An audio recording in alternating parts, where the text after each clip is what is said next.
When you think of Pablo Escobar, words such as vicious, bloodthirsty, and drug lord come to mind. Associates described him as ruthless. Politicians described him as power-hungry. However, there is someone who saw a very different side of him. Sebastián Marroquín, also known as Juan Pablo Escobar, grew up in the shadow of his infamous father. I grew up with perhaps the worst criminals in Colombia. They were all my nannies. We became friends, of course. But in my case, I received so much love from my father and so much love from my mother's side that it will be almost impossible to be a bad guy, because I was raised in a way that I could not complain about love. I could complain about some other things, but love was always there for me. Growing up surrounded by violence and excess, Juan could have easily followed in his father's footsteps, but instead chose to use his personal story as a warning to others.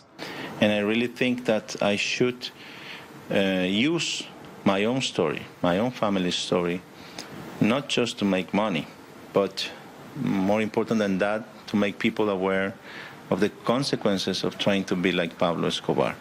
Because thanks to Netflix, there's a new generation of young people who wants to be and who truly believes that is the way of life they want for them. Yo soy Pablo Emilio Escobar Gaviria. Hit Netflix series Narcos glorified the life of Escobar, but his son wants to set the record straight. There's a lot of parts of their story, of my father's story, missing in the Narco series, perhaps. You will never see a chapter when my father is starving, but he's having $4 million in cash next to him. So, and that really happened to us. You know, we were starving, we had $4 million in cash, but we didn't have the freedom just to walk one block to buy a piece of bread and something to drink. These days, Juan travels the world, visiting countries such as Israel to spread a message of peace and reconciliation. I met families, lots of families, that some of their family members died, sadly, thanks to my father's terrorist attacks.